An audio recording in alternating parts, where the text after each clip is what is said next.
우리가 인생을 살아갈 때 한 치 앞도 보이지 않는 깊은 밤과 같은 때를 만날 때가 있습니다. 제가 언젠가도 한번 설교 말씀 중에 그런 표현을 썼는데 영혼의 깊은 밤이라는 표현을 쓴 적이 있습니다.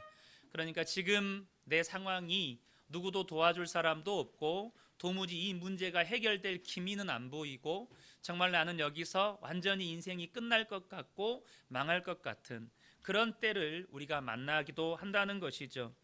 그러나 여러분, 밤이 깊다는 것은 무엇을 의미하는 것입니까? 그만큼 새벽이 가까이 왔다는 뜻이기도 합니다. 곧 날이 밝아올 거라는 것이죠.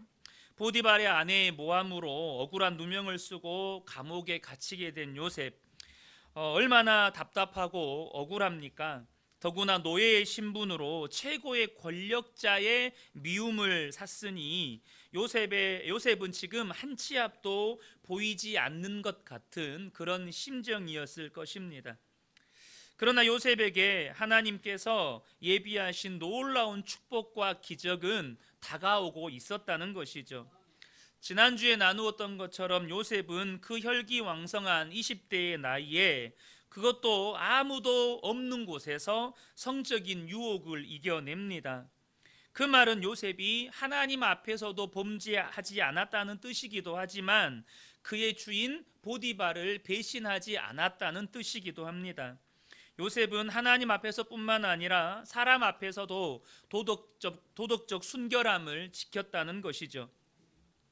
그런데 여러분, 어떻습니까? 요셉이 죄의 유혹을 뿌리치고 도덕적 순결함을 지킨 대가는 억울한 누명을 쓰고 죄수의 신분이 되어서 감옥에 갇히는 수모와 수치였습니다.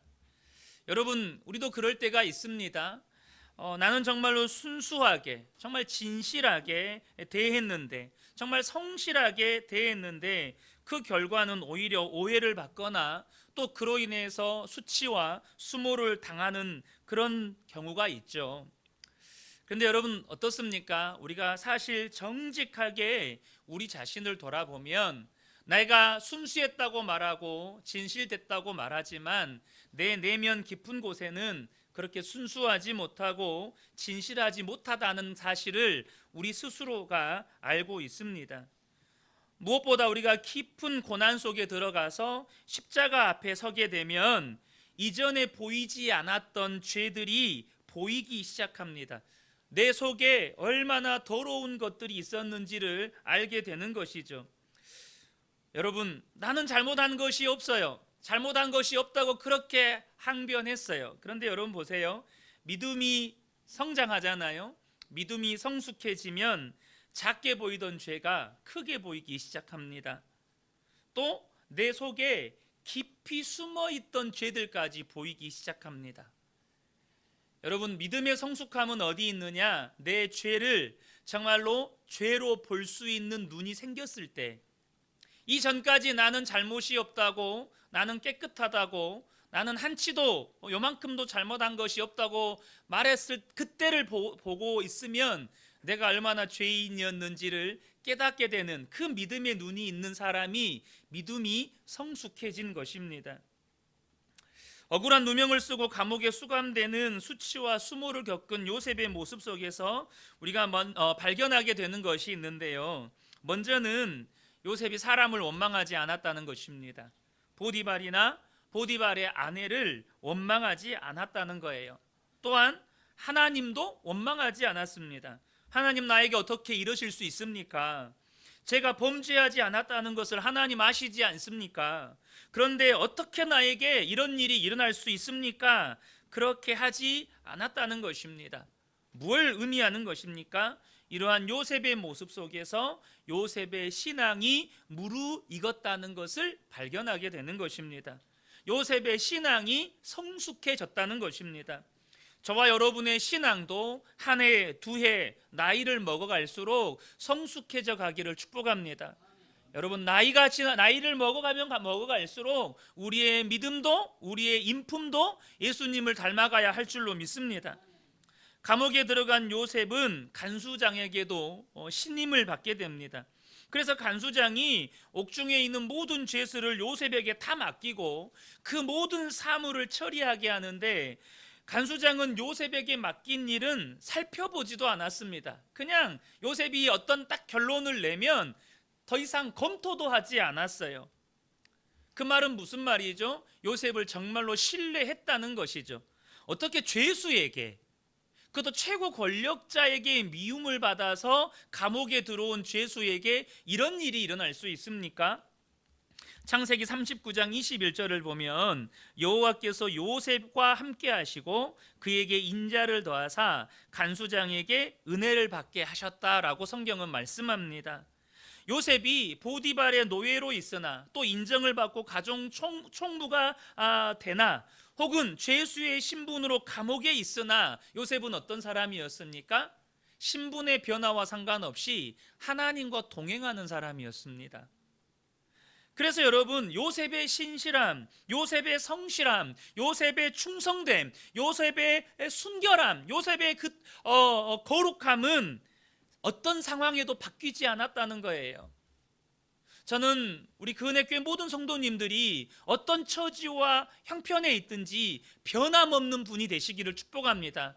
그 성실함이, 그 신실함이, 그 순결함이, 그 도덕적인 이 거룩함이 변함이 없는 거예요. 그래서 하나님이 간수장에게 은혜를 받게 하셨다는 거예요. 자, 그런 요셉에게 무슨 일이 일어납니까? 애굽 왕에게 범죄한 술 맡은 관원장과 떡 굽는 관원장이 요셉이 갇힌 곳에 들어오게 됩니다. 1절부터 3절을 보겠습니다.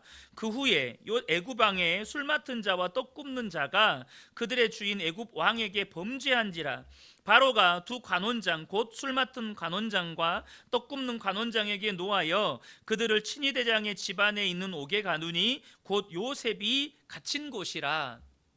누가 상상이나 했겠습니까? 이런 고위직 관료가 요셉 노예가 갇혀 있는 그곳에 갇히게 될 거라는 것을 누가 상상했겠어요? 아무도 예상치 못한 사건이었습니다. 여러분, 그 말은 아무도 예상치 못한 사건이 내 삶에 일어났다, 이 말은 그 사건의 배후에 하나님이 계시다는 뜻입니다. 왜 이때 이런 일이 일어났는지 우리는 다 알 수 없습니다. 이해도 안 돼요. 우리의 삶에 잘 이해가 안 되고 해석이 안 되는 일들이 일어날 때가 참 많습니다. 왜 내가 그런 사람을 만났는지, 왜 내가 그 사람과 그런 갈등을 겪어야 하는지, 내가 왜 그런 질병을 갖게 됐는지, 내가 왜 이런 실패를 겪어야 하는지 우리 삶에는 이해되지 않고 해석되지 않는 일들이 참 많이 일어납니다. 그때 저와 여러분이 꼭 해야 할 일이 있습니다. 무엇일까요? 하나님께 초점을 두는 것입니다. 왜 내게 이런 일이 일어나는 것인가? 왜 하는 일마다 이렇게 안 되는 것인가? 왜 이렇게 인간관계에서 자꾸 어려움을 겪게 되는 것인가? 내 인생은 왜 이렇게 된 것인가? 여러분, 그때에 우리의 시선이 하나님께 있어야 한다는 것입니다. 왜요? 이해되지 않는 그 사건의 배후에 하나님이 계시기 때문입니다. 이해가 안 되고 해석이 안 되지만 여러분, 저와 여러분이 하나님께 시선을 두고 하나님께 초점을 맞추기 시작하면 여러분, 영적으로 해석이 안 됐던 그 일들이 해석이 되기 시작하고 풀리지 않았던 의문이 풀려지기 시작하고 그것이 분명히 내가 망하는 일이라고 생각했던 그 일이 축복으로 바뀌는 역사를 경험하게 된다는 것입니다. 중요한 사실은 하나님의 의도는 언제나 우리의 멸망이 아니고 축복이고 평안이라는 것입니다. 지금 당장 요셉은요, 지금 요셉의 처지가 인생의 가장 밑바닥이거든요. 최고의 권력자의 눈밖에 나서 정말로 언제 죽을지 모르는 운명에 지금 감옥에 죄수로 수감되어 있는 것입니다. 인생의 가장 밑바닥에 처해 있는 상황이에요. 그런데 우리는 이 이후의 스토리를 알고 있습니다. 인생의 가장 밑바닥이었던 그곳은 그가 바로를 만나게 되는 시발점이 됩니다. 시작점이 돼요. 하나님의 축복을 경험하는 여러분 현장이 되는 거예요. 언제요? 우리의 초점을 하나님께 둘 때, 우리의 시선을 하나님께 둘 때 그렇게 된다는 것이에요. 중요한 것은 그 모든 것을 허락하신 하나님의 의도는 멸망이 아니라 축복이라는 거예요. 평안이라는 것입니다. 예레미야 29장 11절에 여호와의 말씀이니라. 너희를 향한 나의 생각을 내가 아나니 평안이요 재앙이 아니니라. 너희에게 미래와 희망을 주는 것이니라. 여러분, 이 말씀을 언제 하신 것입니까? 이스라엘이 바벨론에 의해서 멸망당하기 직전에 에레미야를 통해서 이스라엘 백성들에게 말씀하신 것입니다. 에레미야를 통해서 계속해서 하신 말씀이 뭐였습니까? 예루살렘은 바벨론에 의해서 멸망할 것이다. 너희들은 반드시 바벨론에게 항복해야 되고 바벨론에게 포로로 끌려가야 된다. 근데 그것을 허락하시는 하나님의 계획은 평안이고 미래와 희망이라는 거예요. 우리에게 허락된 모든 사건은 우리를 죽이기 위함이 아니고 살리기 위함이라는 것입니다. 우리에게 고통과 수모와 수치를 주고 망하게 하기 위해서 하신 일이 아니고 그 일을 통해서 우리를 거룩하게 연단하고 강건하게 하시고 하나님의 사람으로 세워서 복을 주시기 위함이라는 것이에요. 욥이 그런 하나님의 섭리를 알았기 때문에 그 고난 속에서 이런 고백을 할 수 있었던 것입니다. 유명한 말씀이죠. 욥기 23장 10절입니다. 그러나 내가 가는 길을 그가 아시나니 그가 나를 단련하신 후에는 내가 순금같이 되어 나오리라. 사랑하는 성도 여러분, 저와 여러분이 어떤 고난을 만나고 어떤 삶의 처지와 형편 가운데 있더라도 이 믿음 위에 굳게 서시기를 축복합니다. 그러면 고난이 유익이 됩니다. 고난이 축복이 됩니다.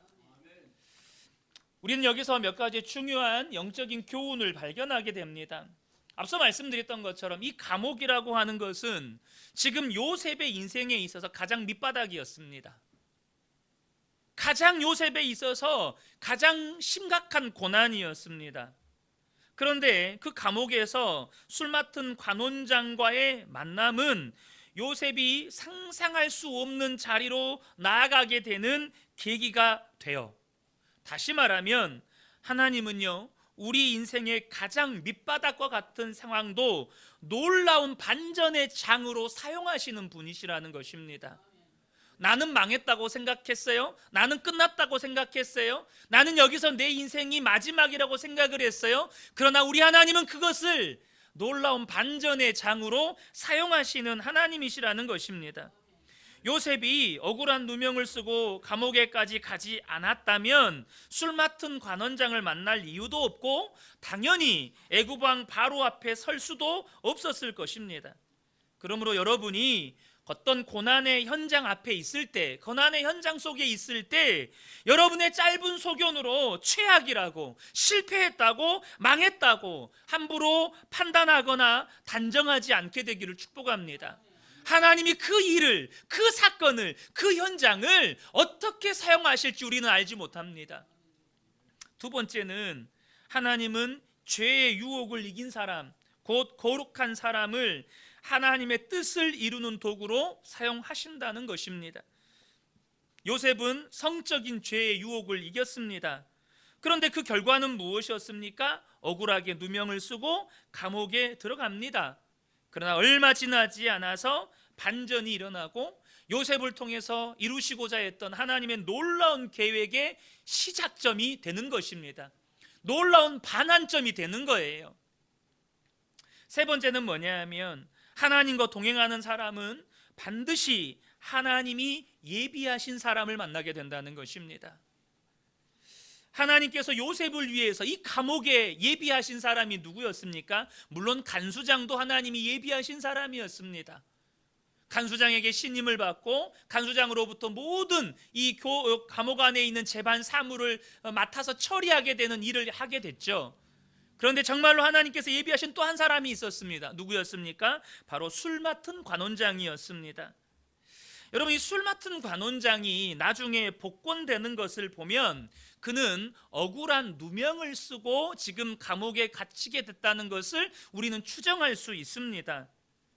그러니까 그가 그렇게 억울한 누명을 쓰고 감옥까지 오게 된 것은 하나님의 사람 요셉을 통해서 하나님의 뜻을 이루기 위한 하나님의 준비였다는 거예요. 하나님이 준비하신 사람, 이 술 맡은 관원장, 무엇보다도 술 맡던 관원장이 억울한 누명을 썼다는 것은 그는 자신의 부르심의 자리에서 충성되고 성실했던 사람이었다는 뜻입니다. 그리고 그의 그런 삶이 그도 모르는 사이에 하나님의 뜻을 이루는 도구로 쓰임받고 있는 거예요.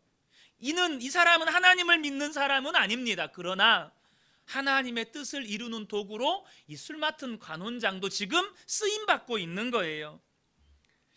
사랑하는 성도 여러분, 저는 저와 우리 성도님들의 모든 삶이 하나님의 뜻을 이루는 의의 도구로 쓰임받게 되기를 축복합니다.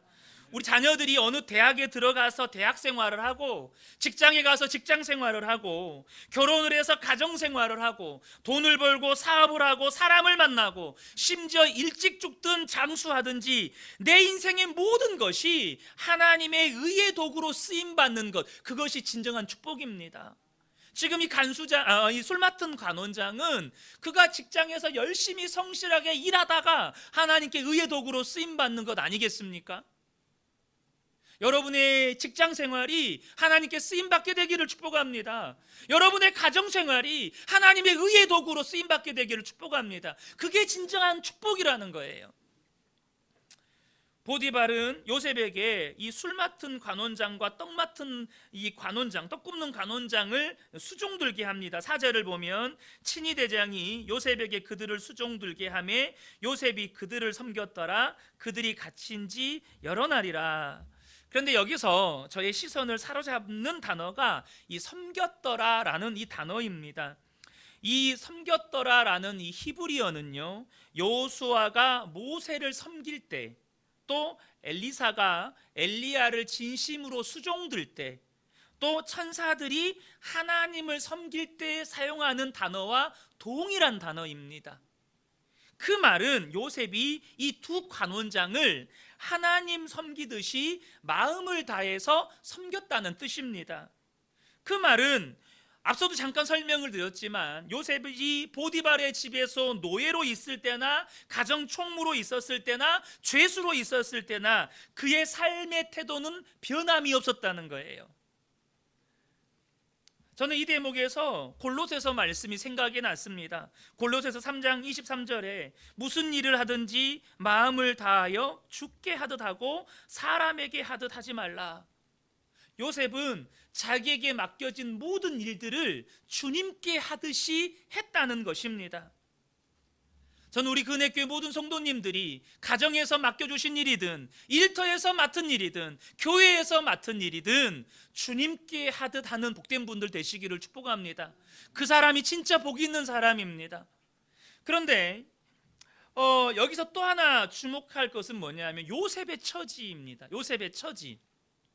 보통 사람이 누군가를 섬긴다고 할 때는요, 그 섬기는 사람이 하는 일이 잘 되고 돈도 좀 있고 건강하고 또 마음에도 이렇게 이런 일들이 잘 형편이 평안하니까 마음에도 막 여유가 있을 때, 그때 누군가를 섬겨야 그 섬기는 게 좀 즐거운 겁니다. 그런데 지금 요셉의 처지는요, 억울한 누명을 쓰고 최고의 권력자의 미움을 받아서 감옥에 갇힌 죄수의 신분입니다. 소위 말해서 내 코가 석자고 한 치 앞도 보이지 않는 상황. 내일이 당장 보디발이 내일 당장 불러내서 목을 참수해도 할 말이 없는 그런 처지인 거예요. 근데 어떻게 남을 섬기고 남을 위로할 수 있습니까? 그런데도 요셉은 두 관원장을 마치 하나님처럼 섬겼다는 거예요. 여러분, 이것은 무엇을 말하는 것입니까? 진짜 섬김이라고 하는 것은 내가 남을 도울 만한 형편이 돼서 섬기는 게 아니라는 거예요. 그럼 여러분, 요셉은 지금 영적으로 밑바닥이고 마음도 괴롭고 너무나도 고통스러운데 어떻게 다른 이 두 관원장을 섬길 수 있었다는 말입니까? 여러분, 믿음입니다. 그럼에도 불구하고 다른 사람의 어려움을 외면하지 않고 그들을 위로하고 축복할 수 있는 것은 내 처지와 형편 때문이 아니고 믿음 때문이라는 거예요. 왜냐하면 위로와 섬김은 내 처지나 형편을 따라서 혹은 내 힘으로 하는 게 아니라 주님이 주시는 힘으로 하는 것이기 때문입니다. 내 힘으로 하는 게 아니에요. 고 이상춘 장로님이라는 분이 계십니다. 이분은 평생을 교도관, 그러니까 교정 공무원으로 사신 분이십니다. 은퇴하고 난 다음에도 여전히 재소자들을 돕기를 원하셨어요. 그래서 이분이 기독교 교도소인 소망교도소를 설립하는 일을 위해서 마지막 생명이 닿을 때까지 헌신하셨습니다. 이분이 이렇게 소망교도소를 건립을 추진하는 일을 하다가 간암 말기 진단을 받게 됩니다. 의사들은 빨리 수술을 하자고 했습니다. 그런데 이분은 거절하셨습니다. 지금 이 소망교도소 설립이 막바지 단계에 들어섰는데 내가 수술 받고 치료받느라고 병원 들락거리면 이 일을 도대체 누가 하나? 살고 죽는 것 다 주님께 맡기고 이 기독교 교도소가 세워지는 일을 위해서 헌신했습니다. 그리고 금방 몇 개월밖에 못 사실 거라고 의사가 했던 진단과 상관없이 소망교도소가 설립될 때까지 생명 연장을 받으셨습니다. 간암 말기, 여러분 간이 나빠지면 당장 낯빛부터 여러분 아프다는 거 아시죠? 얼굴에 황달도 생기고 낯빛이 시커멓게 바뀌고 다 아시잖아요. 그런데도 늘 밝게 웃고 또 사람들에게 농담도 잘하고 그렇게 늘 여유가 있었던 거예요. 그 장로님은 평생 죄짓고 재판받고 수용시설에서 함께 있는 죄수들과 40년 넘는 세월을 생활을 했던 분입니다. 그런데 그 교도소에서 그분의 별명은 작은 예수였습니다. 그분과 함께 근무했던 직원의 증언입니다. 사람이 없을 때는 대통령도 욕한다는데 서로 속상하면 그 사람 꼴보기 싫다, 정말 그 사람 어떻게 해버리고 싶다, 이런 이야기도 할 수 있잖아요. 그런데 이상춘 장로님은 한 번도 불평이나 불만을 말씀하신 것을 들어본 적이 없습니다. 다른 사람을 탓하는 경우를 본 적이 없습니다. 장로님은 늘 그러셨다는 거예요. 하나님 나를 빨리 데려가시든지 아니면 고쳐서 쓰시든지 하나님 뜻대로 하세요. 그러면서 소망교도소가 설립되었고 이분은 돌아가시기 전에 그 아픈 몸을 이끌고 현장에 가서 예배 드리고 얼마 뒤에 소천하셨습니다. 여러분 기억하십시오. 우리가 어떤 처지와 형편에 있더라도 믿음이 있는 사람은 섬길 수 있습니다. 누군가를 위로할 수 있고 누군가를 살릴 수 있습니다. 왜 그렇습니까? 세상보다 크신 예수님이 우리와 함께 계시기 때문입니다. 우리는 그 예수님을 믿는 사람들이기 때문입니다. 우리 안에 영원한 생명이 있다는 것을 믿기 때문입니다. 이 땅의 삶이 전부가 아니라는 사실을 우리는 분명하게 믿기 때문입니다. 바로 이 믿음 때문입니다. 믿음 때문에 그렇게 할 수 있는 것입니다. 어느 날 술 맡은 간원장과 떡 굽는 간원장이 꿈을 꾸고 근심을 하게 됩니다. 그런데 그런 그들의 모습을 요셉이 봐요. 여기서 또 하나 발견하게 되는 것은 뭐냐면 요셉이 관원장들의 얼굴에서 근심의 빛을 읽었다는 것입니다. 6절을 보면 아침에 요셉이 들어가니 그들에게 근심의 빛이 있는지라. 요셉에게는 근심하는 얼굴빛을 보는 눈이 있었다는 거예요. 우리가 많은 사람들을 만나지만 그 사람들의 마음의 고통과 상처와 눈물을 보지 못하고 지나쳐 버릴 때가 정말 많습니다. 그러다 보니 교회를 다니고 신앙생활을 하지만 외로움을 느끼는 성도들이 굉장히 많습니다. 여러분 우리에게 성도들의 슬픔과 아픔, 성도의 근심과 눈물을 볼 수 있는 영적인 눈이 필요합니다. 거기에서 진정한 섬김이 시작이 되는 거예요. 요셉에게는 그런 영적인 눈이 있었다는 것입니다. 저와 여러분에게 이런 영적인 눈이 있어서 서로가 서로에게 이렇게 위로가 되고 격려가 되고 서로를 섬겨줄 수 있는 복된 분들 되시기를 축복합니다. 요셉은 이 술 맡은 간원장, 떡 굽는 간원장에게 이렇게 말합니다. 8절을 보면 그들이 그에게 이르되 우리가 꿈을 꾸었으나 이를 해석할 자가 없도다. 요셉이 그들에게 이르되 해석은 하나님께 있지 아니하니까 청하건대 내게 이르소서. 해석은 하나님께 있지 아니하니까 이 말은 꿈의 해석은 하나님이 하십니다 라는 의미이기도 하지만 동시에 하나님께서 이 문제를 다루어 주실 것이라고 누가 믿었다는 거예요? 요셉이 믿었다는 뜻입니다. 요셉은 이 문제를 하나님이 다루어 주실 것이다 라고 믿었다는 거예요. 다시 말하면 요셉은 어떤 형제가 어려움을 겪고 있을 때 자기의 힘과 능력으로 그 사람을 돕는 것이 아니고 하나님의 힘과 능력으로 그 사람을 도왔다는 것입니다. 나는 단지 하나님이 그 사람을 돕는 도구일 뿐이라고 여기면서 살았다는 거예요. 사랑하는 성도 여러분, 분명히 아셔야 합니다. 내 힘으로 돕게 되면 위험해집니다. 사람이 내 힘으로 돕게 되잖아요. 당장 내가 교만해집니다.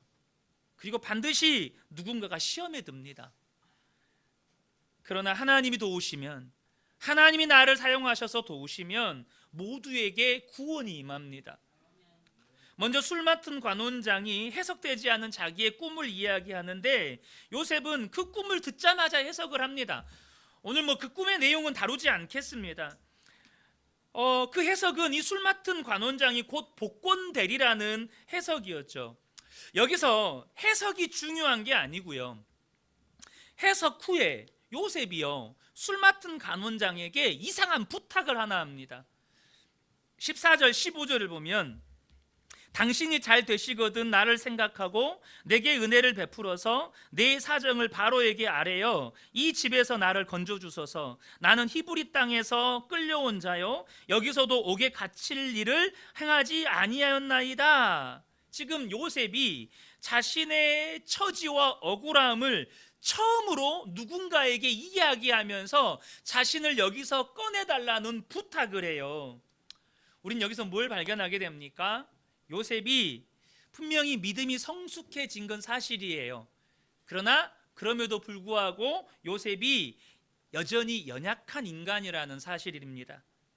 그 말이 요셉이 믿음이 성숙해졌다고 해서 요셉이 완전한 사람이 되었다는 의미가 아니에요. 지금 요셉은 하나님이 아니라 사람에게 자신의 억울함을 푸는데 도움을 달라고 요청을 하는 거예요.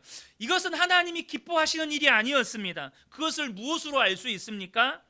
오늘 마지막 절에 가면 술 맡은 관원장은 요셉의 해석대로 3일 만에 복권이 되는데 복권된 다음에 요셉과 있었던 일을 까마득히 잊어버려요.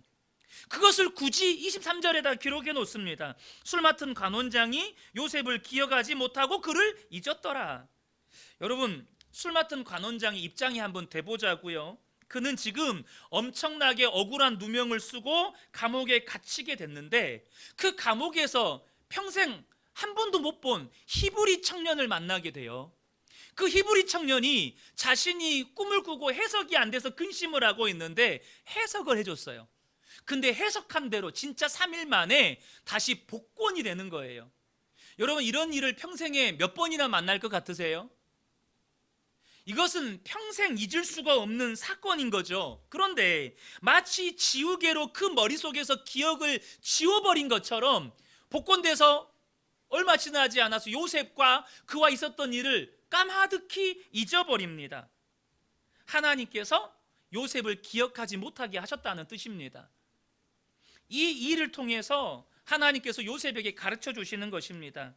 너를 그 억울함에서 풀어주고 너를 그 감옥에서 건져줄 수 있는 이는 저 술 맡은 관원장이 아니고 나다. 그러므로 사람 의지하지 말고 오직 나만 의지해라. 우리도 때로는요 기가 막힌 어려운 상황에 처하게 되면 지금 당장 내 눈앞에 보이는 사람, 그것도 그 사람은 막강한 권력과 힘을 가지고 있고 그 사람이 내게 뭔가 도움까지 받았어요. 잊을 수 없는 도움을 받은 사람이에요. 그러면 어때요? 그 사람이 나를 도와줄 것 같고 그 힘 있는 사람이 나를 도와주면 그 문제가 꼭 해결될 것만 같아요. 그러나 여러분 기억하십시오. 어떤 상황에서도 우리가 의지할 분은 하나님이십니다. 여러분을 그 억울함에서 건져주실 분은 하나님이십니다. 여러분을 그 고난에서 끌어올려 주실 분은 하나님이십니다. 하나님만 의지해야 한다는 거예요. 요셉, 너 나만 의지해야 돼. 그 사람이 너를 구원해 주지 못해. 그것을 요셉에게 가르쳐 주시는 것입니다. 그리고 23절에서 술 맡은 관원장이 요셉을 잊었다는 말은 또 다른 의미들을 가지고 있는데요. 또 다른 의미는 뭐냐? 사람은 잊지만 하나님은 절대 잊지 않으신다는 것입니다. 여러분, 사람은요, 내가 베푼 선행을, 내가 그 사람에게 베푼 은혜를, 내가 그 사람에게 베풀어줬던 그 위로와 격려를 잊어버릴 수 있어요. 그러나 여러분, 하나님은 절대 저와 여러분을 잊지 않으십니다. 이사야 49장 15절에 여인이 어찌 그 젖먹는 자식을 잊겠으며 자기 태에서 난 아들을 긍휼히 여기지 않겠느냐. 그들은 혹시 잊을지라도 나는 너를 잊지 아니할 것이라. 하나님은 한 번도 저와 여러분을 포기한 적이 없으십니다. 한 번도 잊은 적이 없으십니다. 하나님의 사랑이 그렇다는 거예요. 또 하나, 술 맡은 관원장이 잊어버렸다는 사실은 하나님이 요셉으로 하여금 감옥에서 더 기다리게 하셨다는 뜻인데, 그 말은 하나님의 때가 있다는 것입니다. 요셉은 지금 당장 풀려나기 원했습니다. 그것이 가장 좋은 때이고 가장 좋은 결과라고 생각했습니다. 그래서 술 맡은 관원장에게 꼭 자신에게 은혜를 베풀어서 바로에게 아뢰어서 나를 이 감옥에서 풀려나게 해달라는 그 인간적인 부탁, 다시 말하면 불신앙적인 방법을 취하는 것이죠. 그런데 하나님은 아직 아니라는 거예요. 더 있어야 된다는 거예요. 아직 하나님의 때가 아니라는 것입니다. 우리가 나중에 나누겠지만 하나님은 이후에 또 하나의 사건을 일으키십니다. 바로 바로가 꿈을 꾸게 하세요. 그 꿈 때문에 바로는 근심하게 되고 그 꿈의 내용을 이야기하게 되는데, 그때 술 맡은 관원장이 요셉을 기억합니다. 그때가 바로 하나님의 때였다는 거예요. 바로가 근심하고 고민할 그때에 요셉을 바로 앞으로 이끌어가야 요셉을 애굽의 총리로 세우고자 하는 하나님의 섭리의 마지막 퍼즐이 맞춰지는 거예요. 여러분, 무슨 일이든지 무슨 만남이든지 하나님의 때에 이루어져야 그것이 우리에게 진짜 복이 됩니다. 우리는 당장인 것 같아요. 지금 그 일이 이루어져야 될 것 같고, 지금 그 사람을 만나야 될 것 같고, 지금 내 억울함을 누군가에게 말해서 내 원통함을 좀 말로라도 풀어야 될 것 같고, 우리는 그렇습니다. 우리 안에 그런 조급함이 있어요. 여러분, 무슨 일이든지 무슨 사람을 만나든지 또 어떻게 어떤 방식으로 원통함을 풀든지 그 모든 것들이 하나님의 때에 이루어져야 복이 된다는 거예요. 그러므로 여러분, 내 때를 고집하지 않게 되기를 축복합니다. 지금이라고, 꼭 지금이어야 한다고 하나님께 여러분 시위하지 마시기를 축복합니다. 하나님의 때를 기다리십시오. 그러면 하나님께서 최고의 것을 최고의 때에 준비하고 계셨다는 것을 경험하게 될 것입니다. 지금 우리 성도님들 중에는 요셉처럼 인생의 가장 밑바닥, 가장 깊은 밤중과 같은 상황에 처한 분이 계시다면 여러분 꼭 기억하십시오. 하나님은 쉬지 않고 일하고 계십니다. 여러분을 위해서, 저와 여러분을 위해서 놀라운 축복을 준비하고 계십니다. 그 말은 반드시 아침은 밝아오고 있다는 뜻입니다. 그저 주님과 함께 동행함으로 오늘 하루를 믿음으로 한 걸음, 내게 허락하신 성도들, 내게 허락해 주신 가족들 사랑하고 격려하고 축복하면서 또 한 걸음, 그렇게 한 걸음 한 걸음 내딛는 거예요. 그렇게 하나님의 때를 기다리면 저와 여러분의 삶에 반드시 하나님께서 이루시고자 하셨던 하나님의 뜻이 이루어질 것입니다. 이 은혜가 우리 모든 성도님들께 충만하게 임하시기를 예수님의 이름으로 축복합니다. 아멘.